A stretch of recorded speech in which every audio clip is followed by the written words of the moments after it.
right, hello everyone, and welcome to the second session of Testing Security and Reliability.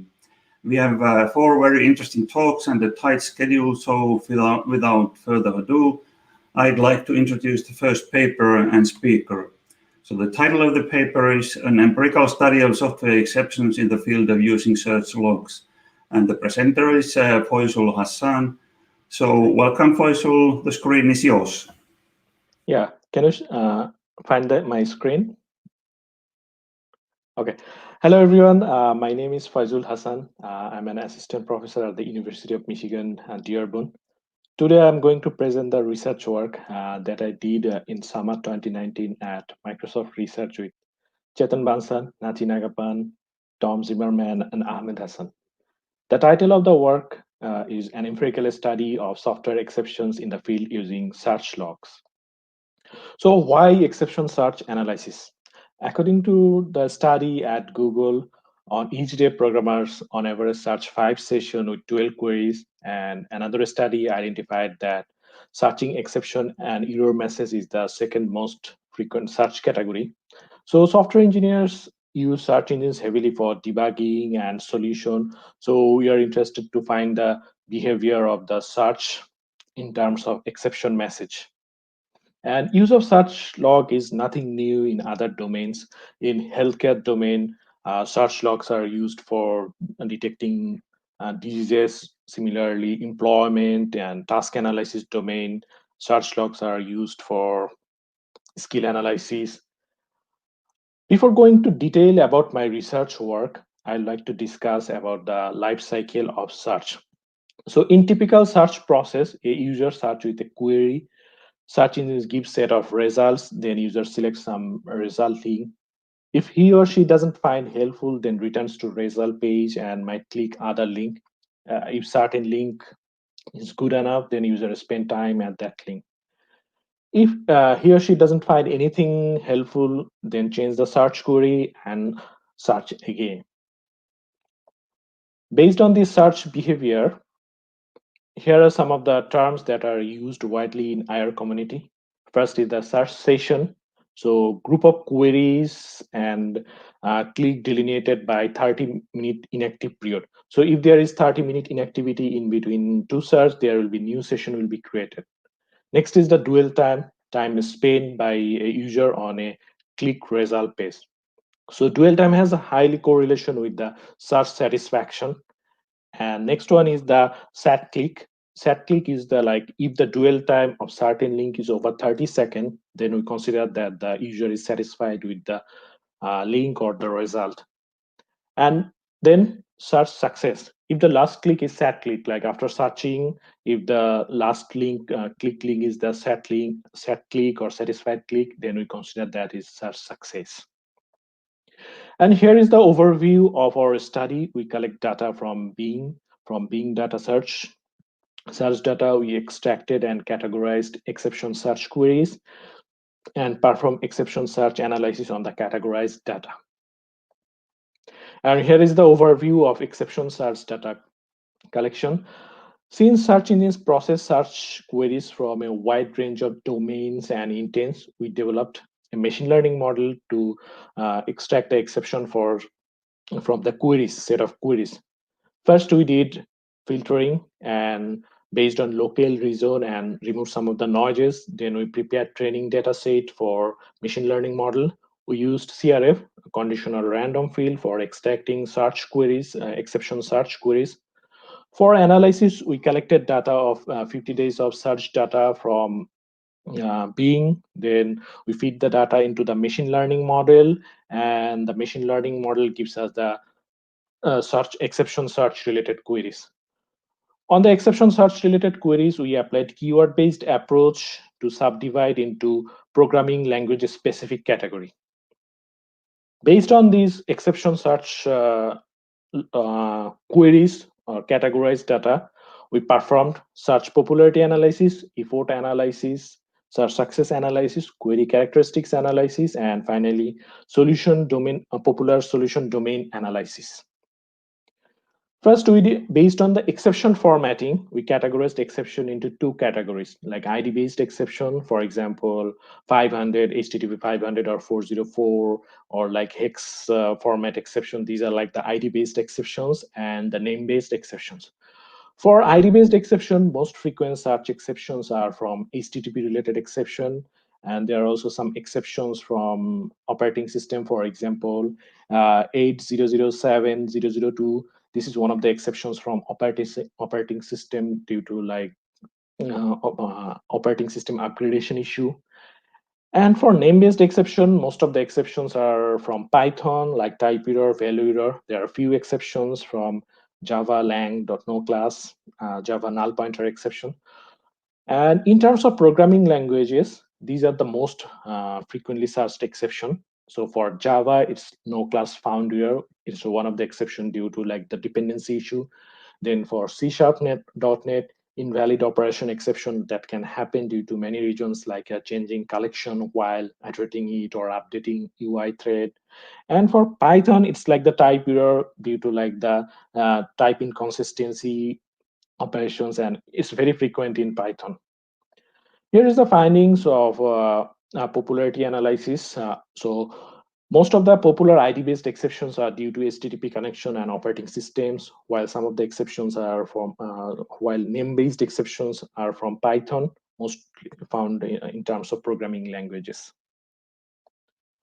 For exception search effort analysis, we use the metric total time to search an exception, that is the dwell time. In terms of effort, the total time to search ID-based exception takes higher than name-based exception. And among the three programming languages, Python takes higher effort to find a solution than Java and C#. So this might be due to the fact that for Python, probably they are getting a lot more results and they are spending time to find the solution. And in terms of programming languages specific, like for Java, 404 Tomcat from like the 404 error generated from the Java code is the most effort intensive exception search. And for C#.NET, CS0017, which is related to some static analysis. And for Python, unbound local error, this is one of the effort intensive exception. And here is the findings from RK2 ID-based exception take less effort to find solution, while in terms of programming languages, Python takes higher effort. And for such success analysis, we consider success if the last click is set click, else is fail. So the value is either 0 or 1. So based on search success analysis, we identified that name-based exception search is more successful than ID-based exception. Similarly, Python exception search is more successful than Java and C#.NET. And for Java, this is the least successful exception. One is the Java long verify error. This is like one of the error due to like the class formatting issues. And there is other issues like 80001 from C#.NET, and for Python, connection error is the least successful exceptions. And based on this RQ2, here is the finding: ID-based exceptions are less successful than names-based exception. Also, among the three programming languages, C# has the lowest search success. And the observation of RQ2 and RQ3 are highly correlated, that if the user finds satisfactory search result, then they invest effort to find solution. Otherwise, probably they abandon the search and or they try to find solution in other mediums. For query characteristics analysis, we use number of words in the query. Our analysis identified that C#.NET related queries are most wordy than other exceptions. Since people search exceptions with exception message generated from the frameworks, we can infer that C#.NET generates most wordy exceptions.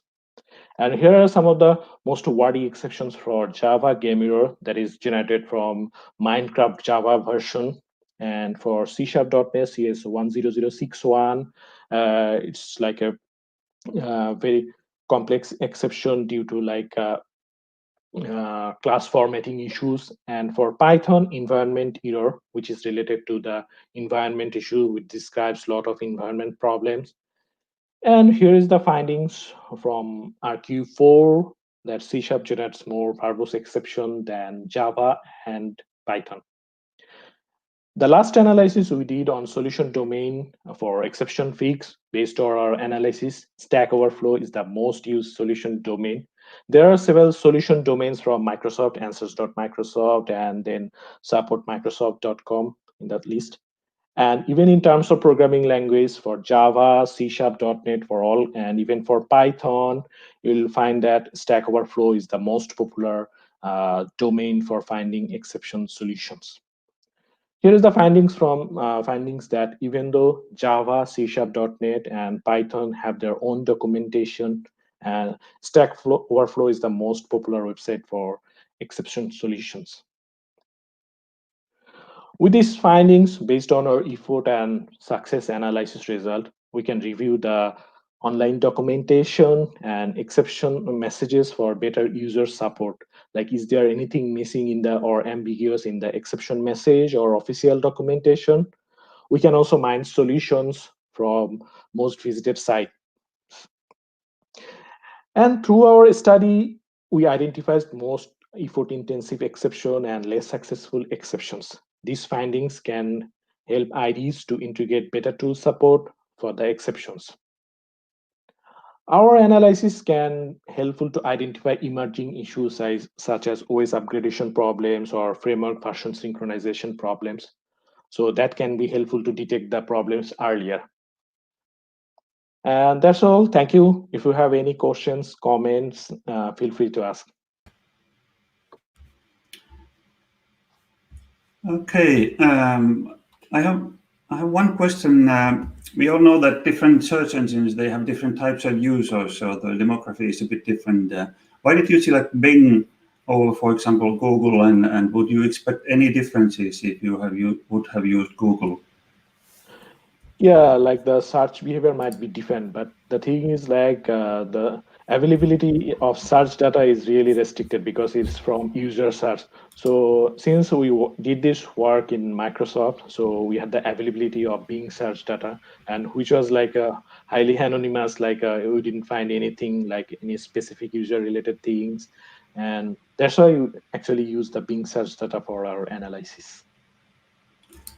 Okay, thank you. And there's another question that from Heitor Costa, that can the programming language characteristics impact the results, for example, inherent strong typing, if I analyze a set of PL strongly typing, are the results similar?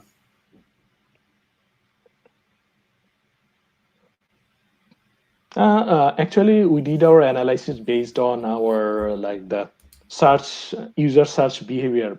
Probably there might be like so if the analysis is set of PL strongly typing,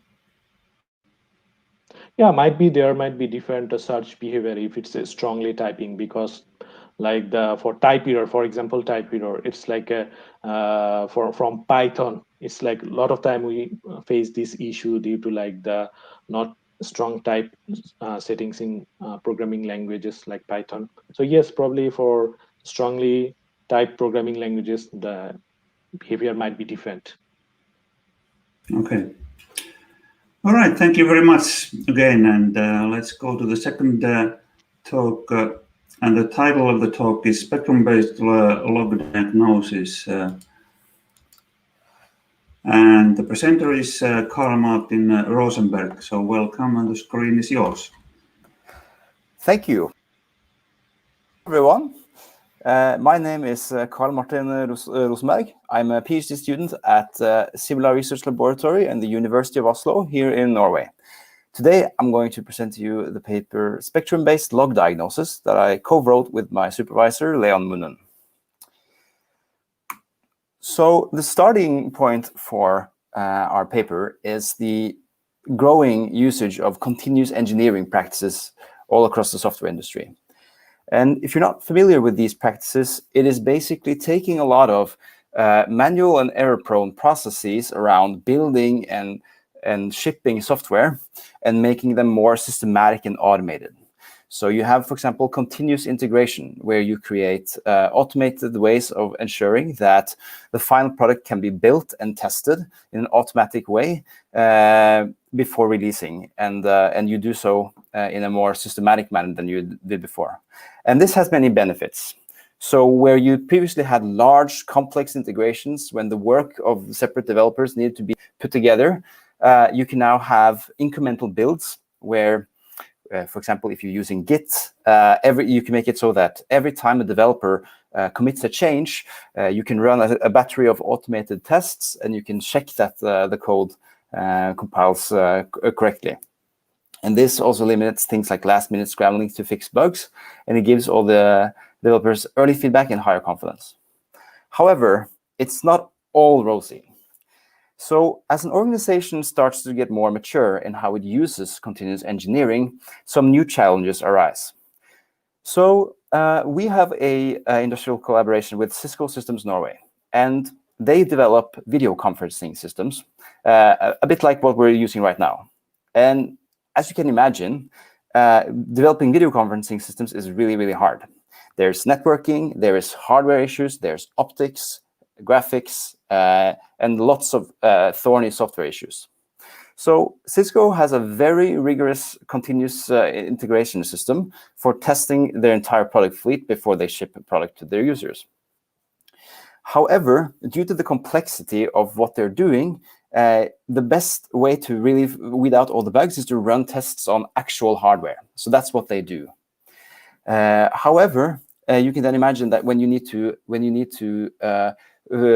get to the bottom of errors, if you run on the order of 15 to 20,000 full-on integration tests every day, there is a lot of data to weed through. And especially when you want to make sure that all previously seen errors have been fixed, there's a lot of data to go through. So in a more precise setting, what we're trying to do in this paper is to help an organization like Cisco more quickly find the most relevant information in the logs that are generated through these continuous integration processes. So here on this slide, I have like a contrived log example to give you a feel for what we're trying to do. So imagine you have a log, which is, but it is far, far longer than what you're seeing here. So our goal is that instead of having to read the entire log, you can feed the log to our magic solution, which leverages the stored logs from previous test runs that you've run through your continuous integration system. And then you can turn the original log into a tight summary of the segments of the log that are likely relevant for you when you're trying to find an error. So how do we do this? So we have an approach that is very inspired by spectrum-based fault localization, and it proceeds in certain stages. So the first one is that the raw logs that we have need to be abstracted in a sense before they can be used. So this is because if you don't remove things like the timestamps you see here and so on, you'll get a lot of entropy in your data set that creates all sorts of problems. So we represent each log as a series of, as a sequence of abstracted events. And once every log is represented as a set of abstract events, we feed it to the next step in the algorithm, which basically counts the number of times each event occurs or does not occur in failing logs, and the number of times it occurs or does not occur in passing logs. And then we use various interestingness measures found in the literature to give every observed event an interestingness score.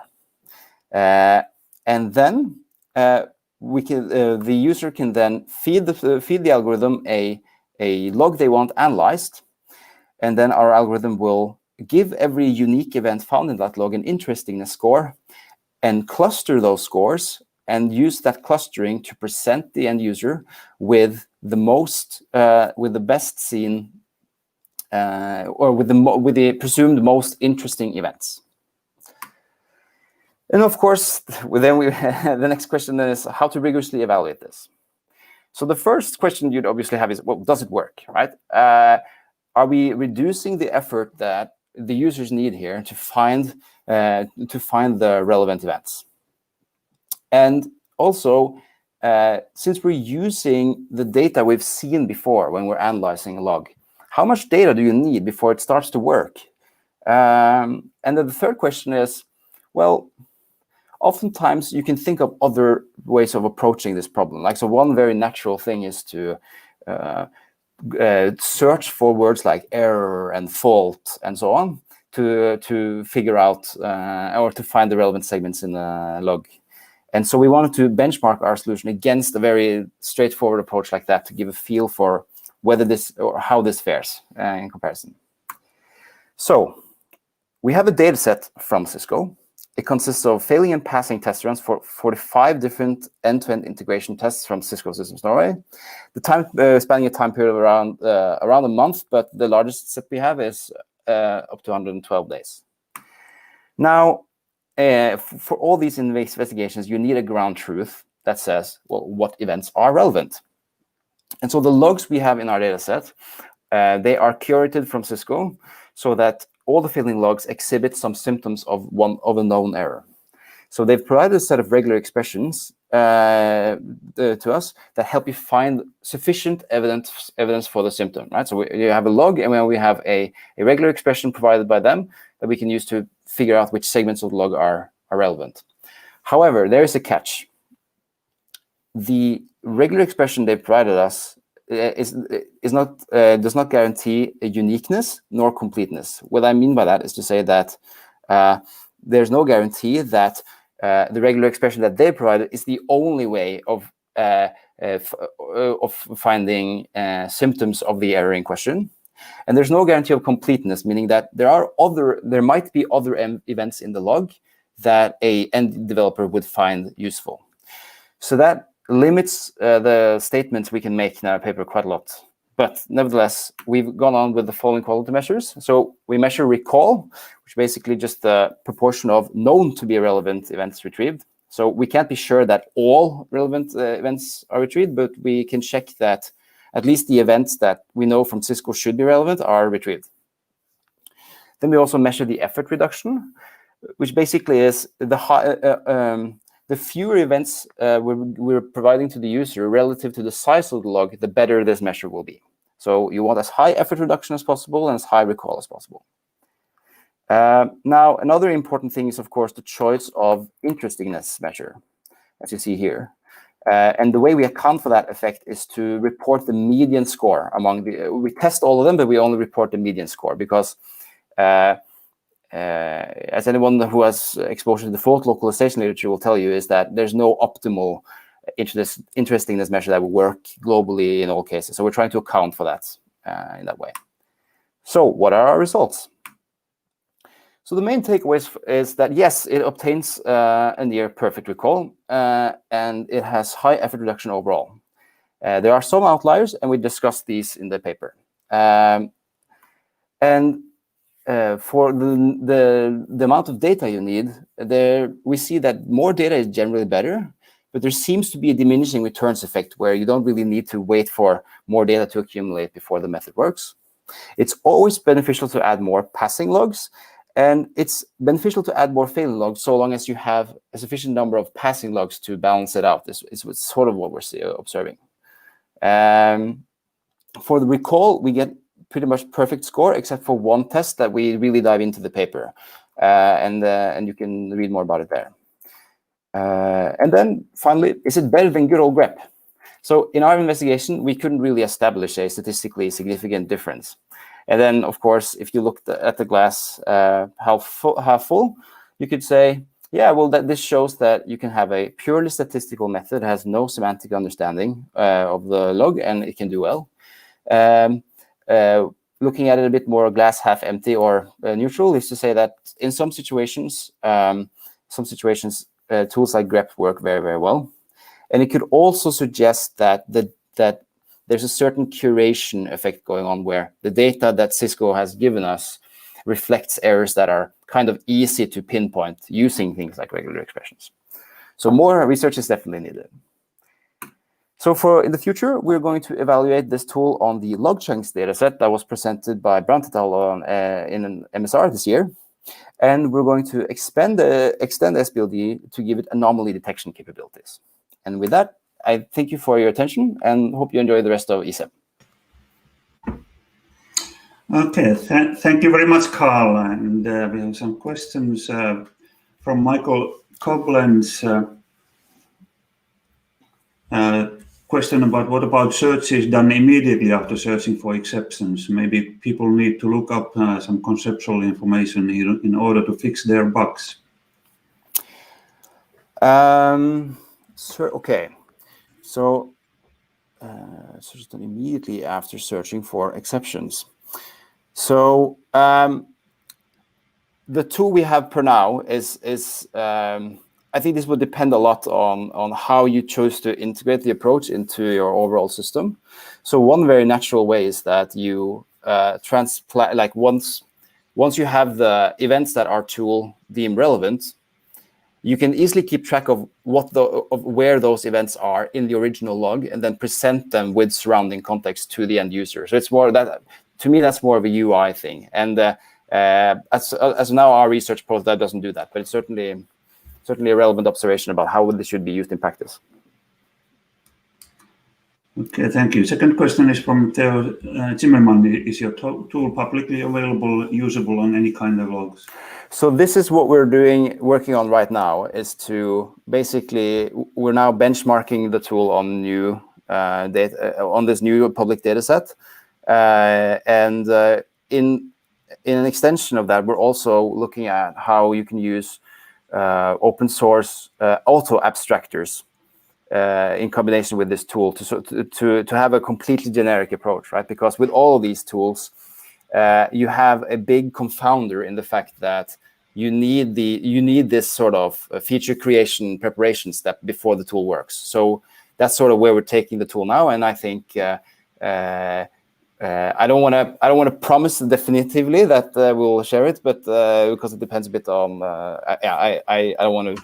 I don't want to get into legal issues by thinking on my feet, but I think there's a good chance that it will be open source. Yes. Yeah. Okay. Then a question from Alireza Hakikatha.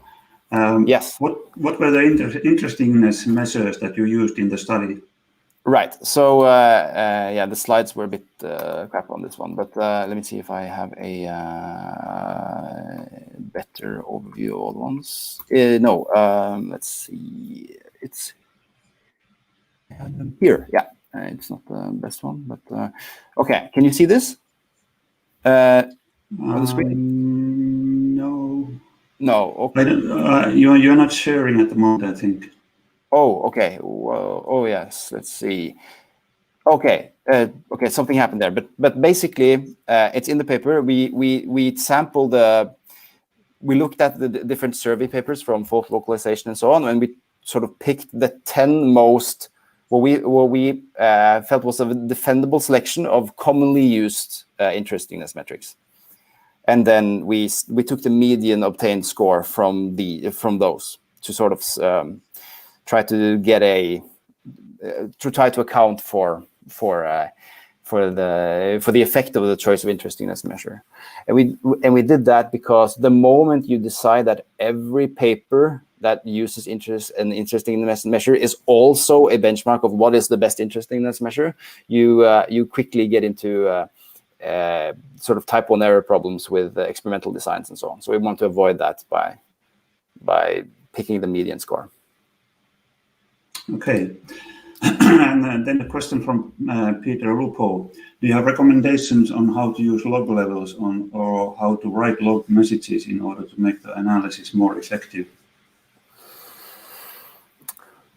Okay, so the approach that we have now is kind of oblivious to the contents of the log, right? I mean, the abstraction tool that Cisco has developed for us has a way of weeding a lot of these things out, but I definitely think there is a potential there to extend the way you featureize logs for this type of analysis using the log levels for sure. So our tool is, as of today, oblivious to that, but it's certainly one avenue you could explore for sure. Yeah. Okay, thank you very much again, Carl. And I think it's time to go to the next presentation. The title of the presentation is Falha, Bachi, Fallo, Défaut, and then something which I can't read. What about internationalization testing in the software industry? And the talk is given by Ronnie Santos. So welcome, screen is yours. Thank you. Okay, hi everyone. So yeah, today I'm going to talk to you about internationalization testing in the software industry. I think this is a very interesting topic, especially because there is not much information about it like elsewhere. So before I start, I just want to mention about the evolution of software testing over the years, right? When testing is not longer that activity where you just check if an application, if a software is working, but there is also a lot of quality assurance that it has to be taken into consideration when we are validating a software. And if we think about this thing in here, that software goes global, we need to take into consideration that not only the process, the software development process could be global, like distributed or global software development, but also the application itself. Because when you have like a software product, it can be built and validated and everything in one specific place, a country, but it can be launched for hundreds of people around the world, thousands of people actually, depending on the size of the company, depending on the type of the software. I mean, if you think about games, for instance, you can develop a game yourself and then gamers all over the world can use it, right? So since the complexity of the software, of the types of software have increased over the years, so each development activity had to evolve and change somehow to cope with it, you know, to make sure that we're still doing good software. And in the case of software testing, this is pretty tricky because you have a lot of validations that you have to do. And when you think about this global software marketing scenario, so it means that these kind of professionals, they have to be aware of a lot of issues related to cultural and to language aspects, okay? So this is what internationalization testing is about. We are talking about the practice and the part of software testing, which it's focused on determining if a software works properly in a different language and for a different region, okay? Just for us to know, there is two concepts around this. It's localization and internationalization, but here in this paper and in this presentation, we are using internationalization as a term for both the scenarios, okay? And okay, so this is our research questions. We started, of course, going to the literature, and we found just few scattered evidence about this topic, which means that some people published it in 2005, and then another paper in 2010, and so on. So it's not something that is very discussed. And then we also noticed that most of the papers that are available, they are focused on tools and on applications to improve this practice. And we wanted to give a different look, a different point of view about internationalization testing in software industry. So we went to the professionals. We went to know the point of view of specialists and people who are working with internationalization testing and how they perform their job, how this practice happened. So this is an exploratory study that we held in industry, okay? About our methodology, so this is a qualitative study. So pretty much we found these international mobile phone companies that they have this process, the internationalization process. They have it like very well established. So everybody in the company knows about it, and I mean, knows that it exists. It doesn't mean that they knows how it works. And they have processes and they have tools and everything related to that. Their software, it's launched for over 70 different languages. So even more regions and different people. So we have a pretty good case in there. And in this process, we went through the internationalization testing team, which is mostly composed of about 40 professionals, and they are different professionals. do not only have like the testers, but they also have managers. They also have developers, software engineers that are working to build tools and to build automation and everything like that. So we sampled some of these people, 13 of them, and then we interviewed them.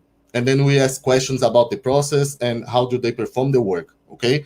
And we also collect some documents about how this practice is done in there. We did the coding techniques to analyze the qualitative study, and we have some initial, some preliminary findings, some emerging results, okay? So the first one here that we have, for instance, what are the aspects of internationalization testing? I mean, when I'm testing, target internationalization, what should I check? What should I see? So we have factors like density, the order of and the sequence of the words when you are treating a different language. We are things related to spacing and how the images are displayed on the screen. We have wording, we have direction because we have languages that use another direction to be written. We have how to emphasize the things because colors might be different depending on the region. And the reason why we put it here and we wanted to collect this information is because, as I said, this is not very popular. It's not very known. So we want a paper where people could look at it and say, oh, okay, so if I want to build test cases for internationalization testing, so this is the aspects that I need to focus. So this was the first major information that we collect from the professionals, okay?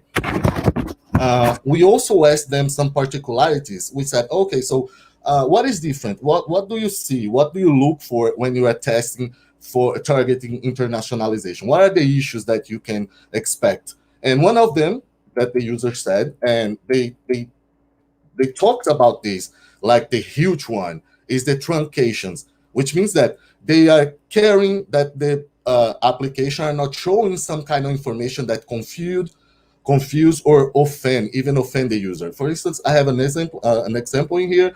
Imagine that you get this information, this message from an hospital app. Don't forget to die. Then you'll be like, okay, so what is going on in here? I have a surgery in 2 weeks, and the hospital expect me to die. And then when you open the message, then you see that the hospital are telling you to do not forget to do your dieting process because you have to take it before the surgery, okay? So truncations would be like what the participants said, the worst one, because it can offend someone depending on how the message is truncated, okay?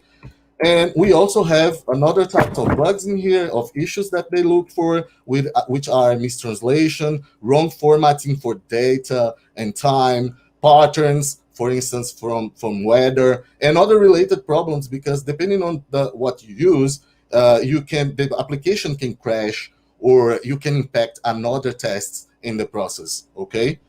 I'm running out of time, so talking about automation, that it was another aspect that we asked them.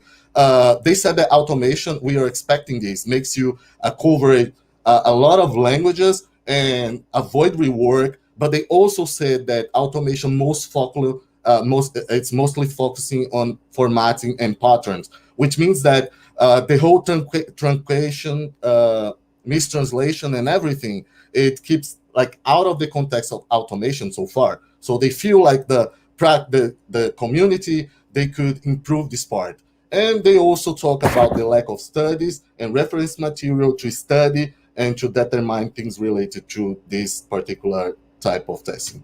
Okay, here are some remarks that the importance, the repetitiveness, the local oriented, the relation to UX activities and usability testing. And in the next step, we want to explore Stack Exchange so we can collect more evidence from this database to compare our results and to improve this study. Okay, thank you. Okay, thank you very much for the presentation. I think we have time for one question. In the paper, you say that the results are dependent on the context when you are discussing about the validity. Yeah. But you are using an international mobile phone company in the study. How would you characterize the takeaway for other companies? How applicable are the results outside of this company? Okay, I think that we built the results in a way that it's very, I don't know, like step by step. So I think that you can read the paper and try to, but in your context, think about, okay, so this is a mobile company. So how it compares to my context? I mean, are these issues make sense in my company? Because since this is a qualitative study, so you will always have to do this. We cannot claim for generalization, right?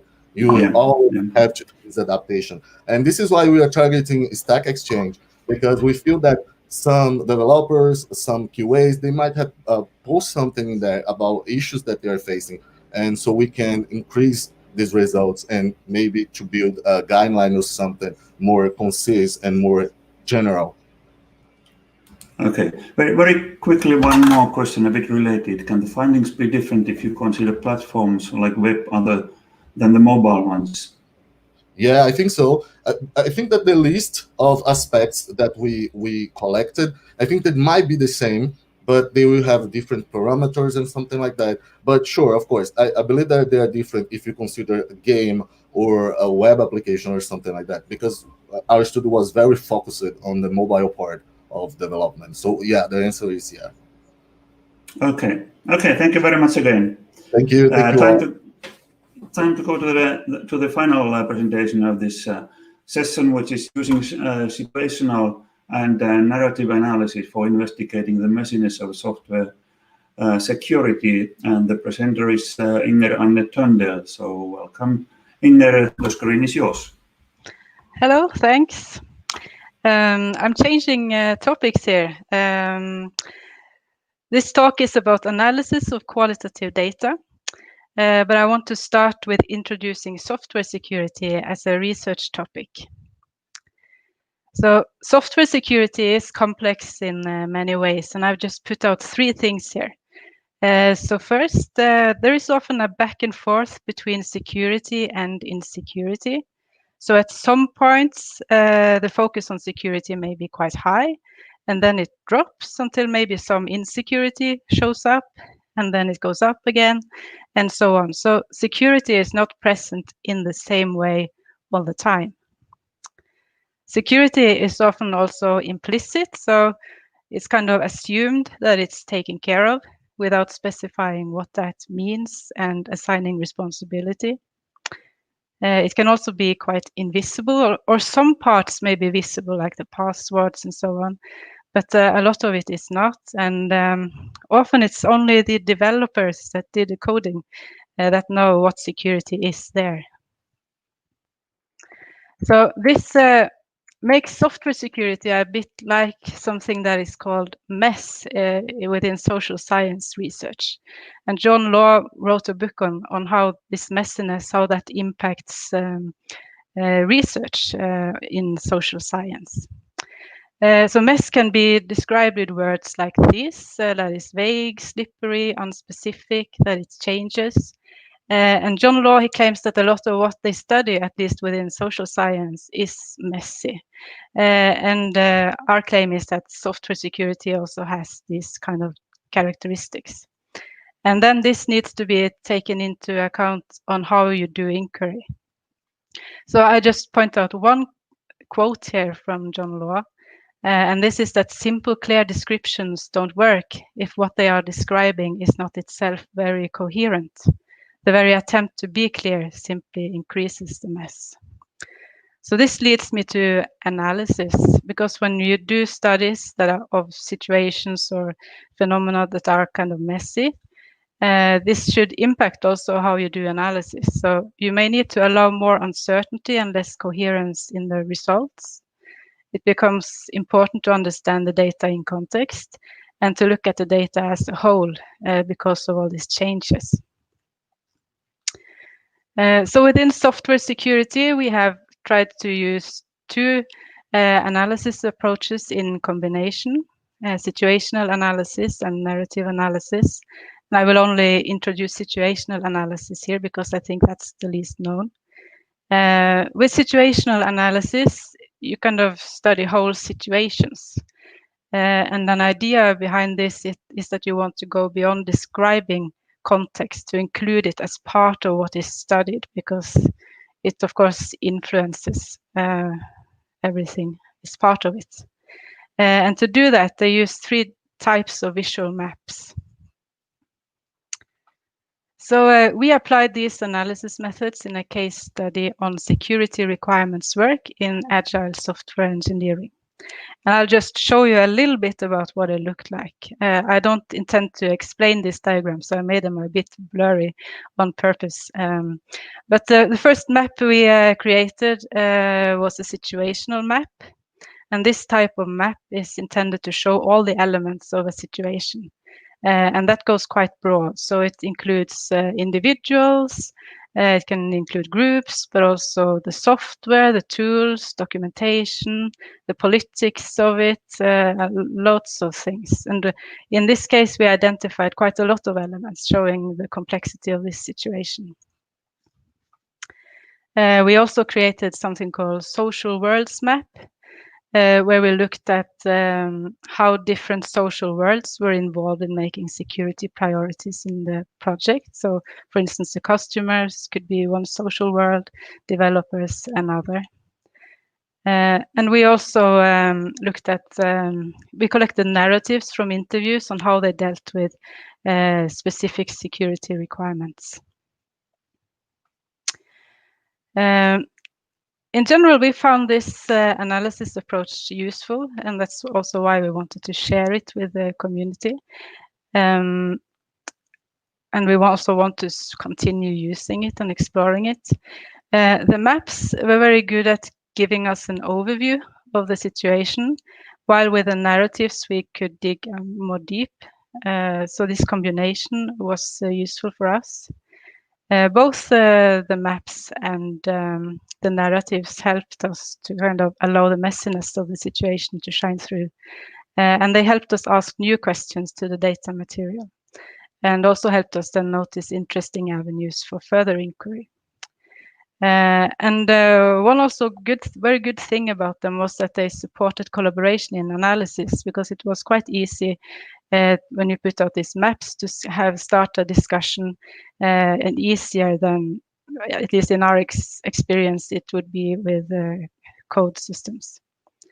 So in general, we found this quite promising. Still, it's important to know we have only used this on one case study and also parts of this case study. So more work is needed. But we would like to share this with the community. We believe that these analysis approaches and also this concept of mess can be relevant also outside software security. But we need to have more experiences to know how this would compare with other analysis approaches, and what criteria one should use to know when to use them, and so on, and provide support. So that was a very brief presentation of our experiences with situational analysis and narrative analysis. So I would like to thank you for your attention, and of course I can take questions. Okay, thank you, Inger, again, and time for questions. I think this was a very interesting paper about emerging results, or emerging results paper. How do you say, like, you always have to think that the need for further research, but how do you really see the future of the combination of situational analysis, narrative analysis at this time of it, time for you, but perhaps even more importantly for other researchers? How much activities do you see? Is it growing? Are people getting interested? So what is the future of the topic? I'm not aware of any other others using this within this community, but that may happen without me knowing it. But both narrative analysis is probably used, but situational analysis, I don't know. But it's quite a lot used in some other fields. So I think it's an approach that is useful also for this field. And we are exploring also how this would extend the more traditional thematic coding that we also use. And I don't know if that answered your question, but Yes. I think if people start, when we started using it, it gave us a lot, maybe more than we thought. So if other people also start using it, well, we don't know, but hopefully it will help. Okay.